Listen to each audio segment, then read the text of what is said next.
Welcome to rSlash Confessions, where OP is either the world's smartest or the world's dumbest thief. Our next Reddit post is from FM. When I was 10, I was addicted to reading encyclopedias. I could spend hours learning about all sorts of stuff, staring at the illustrations and photos, and, of course, smelling the books. However, I could only get my fix at my local library because my parents could barely afford food for us, let alone buying fancy books. So I became a regular guest at the kids and teenagers section of the library. One day, I couldn't get there in time, so I only had about half an hour to spend there before closing time. Not just that, but they also had a brand new 400-page encyclopedia waiting for me on the shelf. It was love at first sight. I felt awful because I knew that I couldn't do much reading in such a little time. And then there was this lovely smelling book with a montage of astronauts, cars, and magnificent landscapes on the front cover just begging me to read it. Sadly, the library wouldn't let you borrow encyclopedias back then, and time was ticking. I thought about just stealing it, but the book was enormous, and I wasn't. I wasn't a bad boy either, I told myself. But what if I just take a few pages? That surely won't hurt anyone, and no one will notice it's missing. So that's what I did. The book was binded in such a way that I could carefully rip out about 5 pages in one go. I wrapped the pages around my foot, slipped them into my socks, covered my socks with my pants, and just casually walked out. The first time, I actually said, "Thank you very much," with a big smile to the librarian, and she gave me that awkward, "What the heck are you talking about?" look. My 10-year-old mind quickly realized how stupid I was to say that, and that maybe even I could go to jail for this, so I just rushed out, sweating and with my heart jumping out of my chest. Originally, I wanted to return the pages at the next visit to the library, but as I was sitting on my bed at home, reading about the wildlife in Africa, the only content I had at that time, I came up with the master plan of repeating this process until I got every page. And my plan worked. Not just that, but I improved on my technique. I wrapped pages around my feet, my arms, and I also kept a stack on my back, tucked carefully in my pants. I could get about 20 to 25 pages in just one day. I remember walking slowly like a robot on my way out, as I didn't want to crush the pages too much. I couldn't bend in any direction because the pages were holding my limbs tight. After several visits to the library, the encyclopedia began to visibly shrink. So I got some paper from the photocopy room and replaced the missing pages with blank ones. My last visit was the sketchiest because I had to take the trophy somehow. By trophy, I mean the hardcover with the astronauts on it. There was no way to wrap it up like I did with the pages, and it was too big to hide it anywhere on me. But I was so close to victory, I just couldn't let it go. I had the shiny cover in its full glory in my hand. I put it under my t-shirt on my back. I put my hands in my pocket, trying to hold the cover with my elbows. I was scared to the bone that they would catch me and send me to jail. I checked my reflection in the window. I looked like a terrified Lady Gaga with fake shoulder pads. But I was also shameless by this time, and I knew that I was an awful person. It was nearly 5 o'clock, and every library goer left. The librarians were doing their closing up routine, so the front desk was abandoned. I just walked out without anyone noticing me. I glued all the pages and cover together at home. The book was nowhere near as majestic as before, but I loved it anyways. I've never stolen anything else in my life, and I'm so sorry for this. OP, I genuinely can't tell if this epic heist is genius or idiotic. Like, why couldn't you have just stolen it like a normal person, which is just stuff it in your backpack and then wait until the coast is clear and make a run for it? Our next Reddit post is from Short Spare. I visit my grandparents overseas pretty often, and every time I go, I get sick. I can count the number of taxi cabs I've spewed vomit in the back seat of on the way to the hospital, because that number is precisely equal to the number of times that I visited my grandparents. So I'm sick,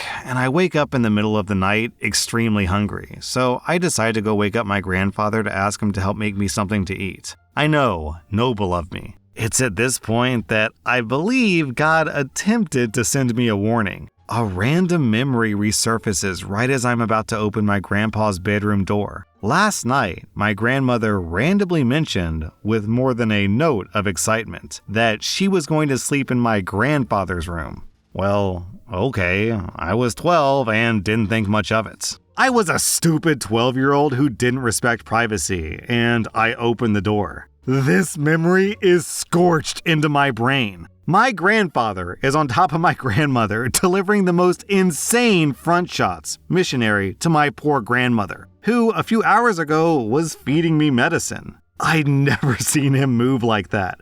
The technique, my God, and the noises.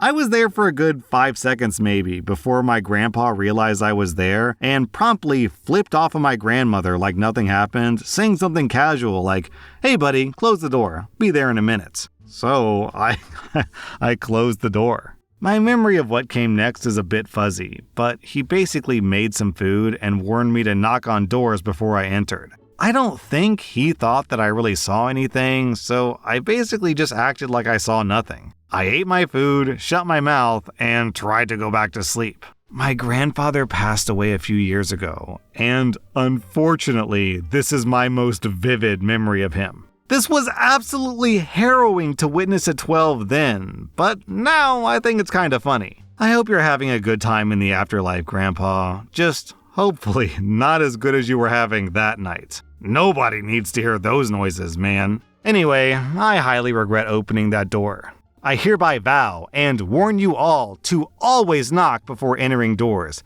lest you intrude upon someone's privacy and permanently scar yourself.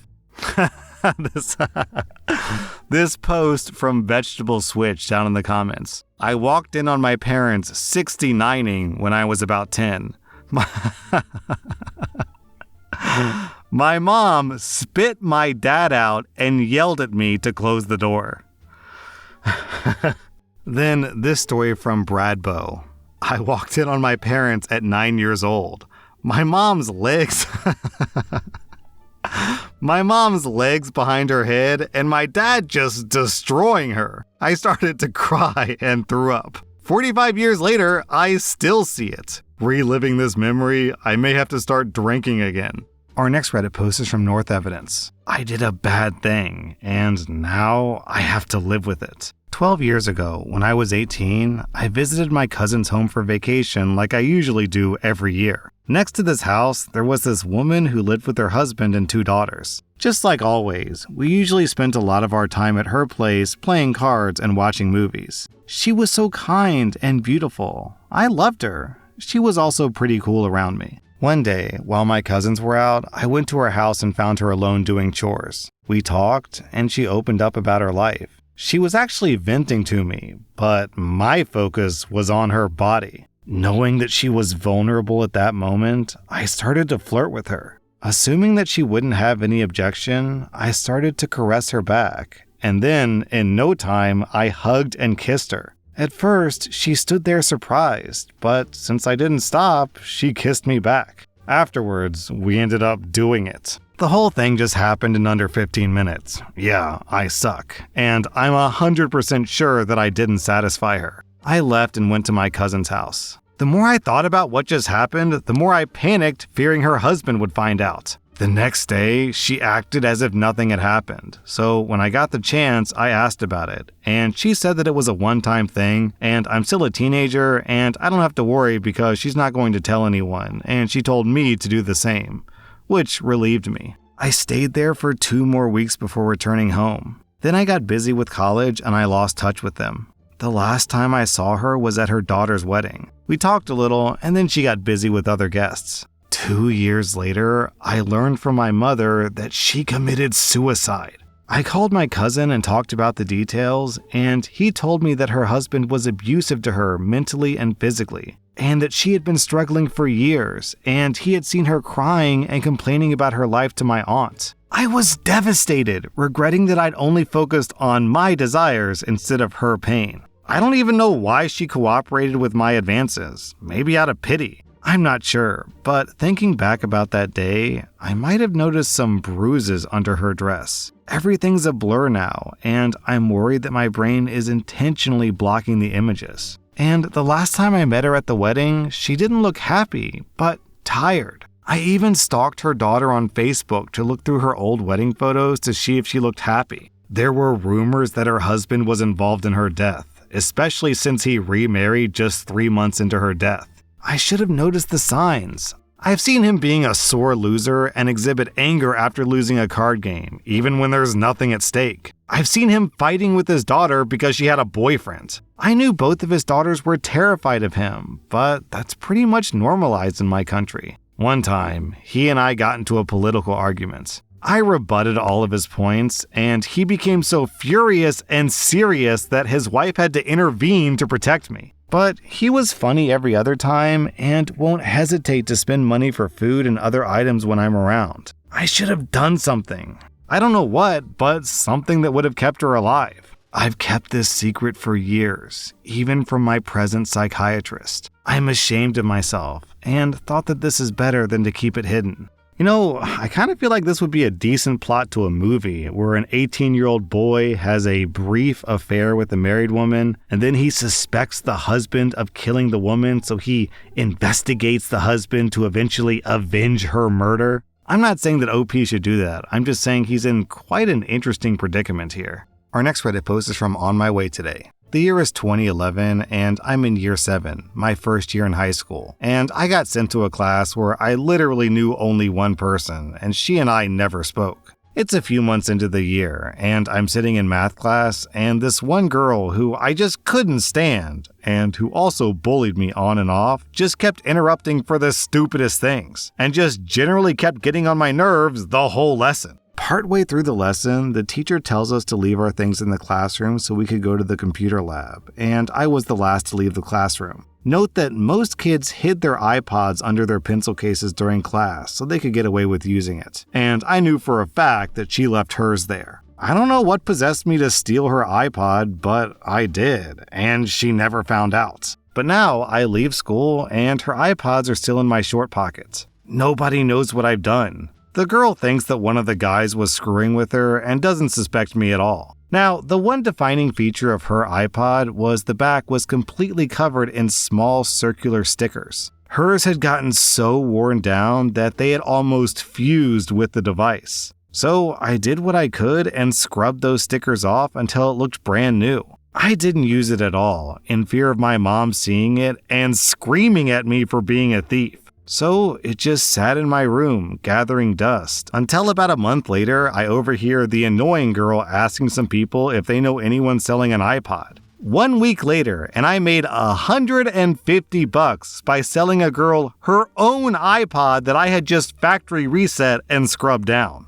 Our next Reddit post is from Feisty Ad. I used to work as a technical program manager at an offshore office for a Fortune 500 US company. Our team had about 30 people at its peak: designers, software engineers, business analysts, and me, the only technical program manager. In 2023, the company laid off the entire office. I was asked to stay on as the last person to handle all the paperwork, return tasks, and equipment before they finally fully shut things down. After wrapping up my tasks, I waited for months without hearing anything from the company. No emails, no updates, just silence. So I decided to take matters into my own hands. I sold all the office equipment on the black market. Nearly 60 MacBook Pros, around 100 ultra-sharp monitors, over 100 Herman Miller chairs, plus desks, TVs, and other office gear. It's been over a year now, and still no word from the company, so I think I'm in the clear.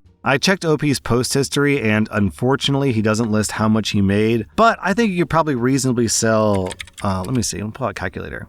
You could probably sell a MacBook Pro, a brand new MacBook Pro for like $500 pretty quickly. So 60 of those, that comes up to $30K. This is just a guess, right? I have no evidence for this. But based on my speculation, OP probably cleared, I don't know, $40,000, $50,000 from this. So dang. Our next Reddit post is from Sexy Sissy. About 2 years ago, I saved my partner from getting hit by a drunk driver. When I say saved, I mean I drunkenly tripped on a manhole cover and fell over with my arms out. And with my arms out, I pushed my partner out of the way of a car, which still hit me. My partner says that moment was when she fell in love with me. Whenever she visited me in the hospital, I was on drugs due to mental health stuff, and she called me cute in the hospital bed. Hey man, saving a life is saving a life, no matter how you do it. I say take the credit for it, and don't tell anyone the truth. Our next Reddit post is from Throwaway. I am aroused by Vore, and it's draining on my mental health. For those who don't know, Vore is like the imagined fetish of being eaten by someone or eating someone else. I think my earliest memory was in kindergarten, when I imagined what it would be like to get eaten by my teacher and feeling really weird because of it. After that, it only got more solidified by things like the beginning scene of Men in Black 2 or various scenes in different cartoons. And now, here I am, a young adult who gets turned on by the idea of being swallowed by hot women. What the F? The thing that's starting to get to me is like some of the things I like are on a psychopathic level. People being treated like their lives don't matter is a common trope, and it makes my heart burn with anger and disgust. But lo and behold, I also love it. It's just like, why did it have to be me? Why couldn't I just be turned on by something normal? It's also getting to me that it feels like I'm keeping a secret from my girlfriend. We've been dating for about 2 years now, and while she knows that I find stomachs attractive, she has no idea that I have this fetish. And I feel like I'm deceiving her for letting her think that I'm a normal person. Part of me wants to tell her and hopes that I can move past this, but like, how could she possibly understand, let alone accept why I'm like this? I don't know, man. I'm just kinda worn out by this. Yeah, that's rough, OP. It seems like it's really eating you up. That was rSlash and if you like this content, check out my podcast where I publish the exact same episodes. Also, hit that subscribe button because I put out new Reddit videos every single day.